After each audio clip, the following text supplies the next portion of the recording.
Thanks for having me. Yeah, it's great to be here again. So I'm extremely confident that level 5 or essentially complete autonomy will happen, and I think it will happen very quickly. I think at Tesla, I feel like we're very close to level 5 autonomy. I think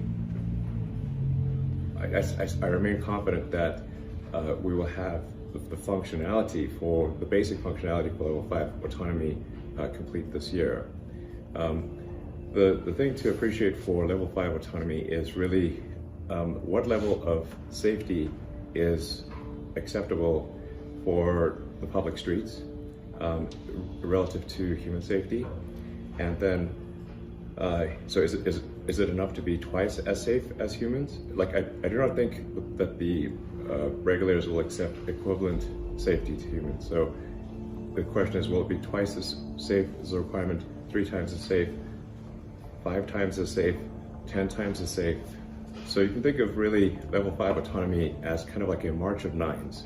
Like, do you have 99.99% safety, 99.99999%? How many nines do you want? And what is the acceptable level? And then what amount of data is required to convince regulators that it is sufficiently safe? Those are the actual in-depth questions, I think, to be asking about level 5 autonomy. That it will happen is a certainty. Yes, I think there are no fundamental challenges remaining for level 5 autonomy. There are many small problems, and then there's the challenge of solving all those small problems and then putting the whole system together, and just keep addressing the long tail of problems. So you'll find that you're able to handle the vast majority of situations, but then there'll be something very odd, and then you have to have the system figure out and train to deal with these very odd situations. And this is why you need a kind of a real world situation. Nothing is more complex and weird than the real world. Any simulation we create is necessarily a subset of the complexity of the real world. So, I mean, we're really deeply enmeshed in dealing with the tiny details of level 5 autonomy, but I'm absolutely confident that this can be accomplished with the hardware that is in the Teslas today, and simply by making software improvements, we can achieve level 5 autonomy. I'm not sure I totally agree with dividing it into those categories: perception, cognition, and action. But if you do use those categories, I'd say that probably perception, we've made, if you say like recognition of objects, we've made incredible progress in recognition of objects. In fact, I think it would probably be fair to say that an advanced image recognition system today is better than almost any human, even in an expert field. So it's really a question of like how much compute power, how much how many computers were required to train it, how many compute hours, what was the efficiency of the image training system.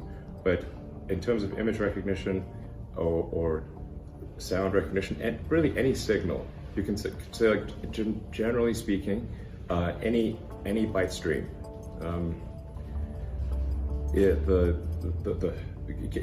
can a modern AI system bend things accurately for a given byte stream extremely well.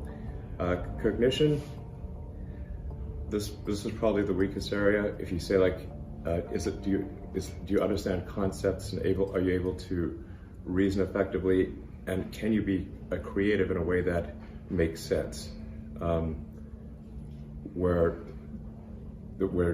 you have certainly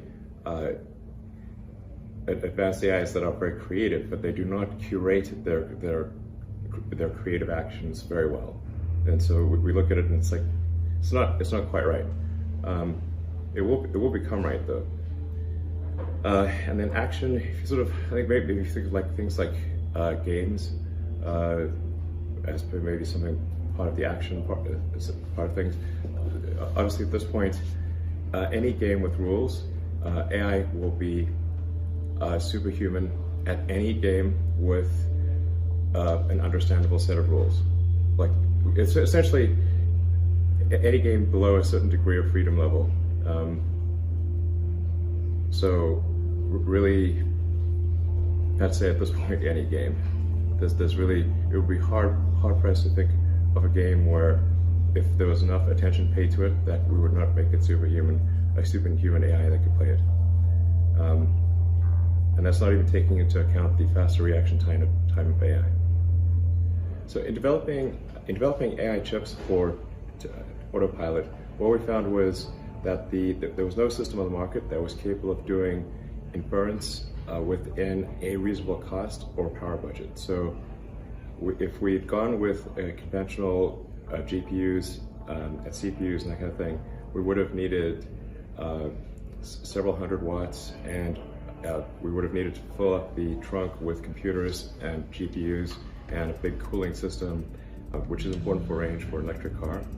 So we developed our own AI chip, the Tesla full self-driving computer, with dual system on chips with 8-bit and accelerators for doing the dot product. I think a lot of people, well, probably a lot of people in this audience are aware of it, but AI consists of doing a great many dot products. This is like, if you know what a dot product is, it's just a hell of a lot of dot products, which effectively means that our brain must be doing a lot of dot products. So we still actually haven't fully explored the power of the Tesla full self-driving computer. In fact, we only turned on the second system on chip partially a few months ago. So making full use of the Tesla full self-driving computer will probably take us at least another year or so.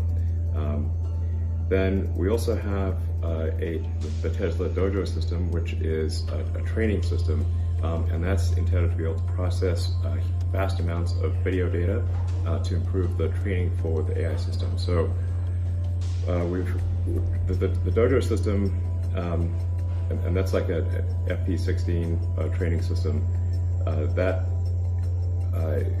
is primarily constrained by heat and by communication between the chips. And so we're developing new buses and new sort of heat rejection or cooling systems that enable a very high teraop, a very high op, more than tera, a very high operation computer that will be able to process video data effectively. How do we see the evolution of AI algorithms? I'm not sure the best way to understand this, except that what the neural net seems to mostly do is take a massive amount of information from reality, primarily passive optical, and create a vector space, essentially compress a massive amount of photons into a vector space. And I was just thinking, actually, on the drive this morning, that have you tried accessing the vector space in your mind? Like, we normally take reality just for granted in kind of like an analog way, but you can actually, I think, access the vector space in your mind and understand what your mind is doing to take in all the world data. And what it is actually doing is trying to remember the least amount of information possible. So it's taking a massive amount of information, filtering it down, and saying what is relevant, and then how do you create a vector space world that is a very, very tiny percentage of that original data. And then based on that vector space representation, you make decisions. And so it's like really a compression, decompression that's just going on a massive scale, which is kind of like how physics is. Like, think of physics algorithms as essentially compression algorithms for reality. So that's what physics does. Those physics formulas are compression algorithms for reality, which is like, this may sound very obvious, but if you simply, what it means is like, and we are the proof points of this. If you simply ran a true physics simulation of the universe, this would obviously take a lot of compute, but a true physics simulation of the universe, if you give it enough time, eventually you will have sentience.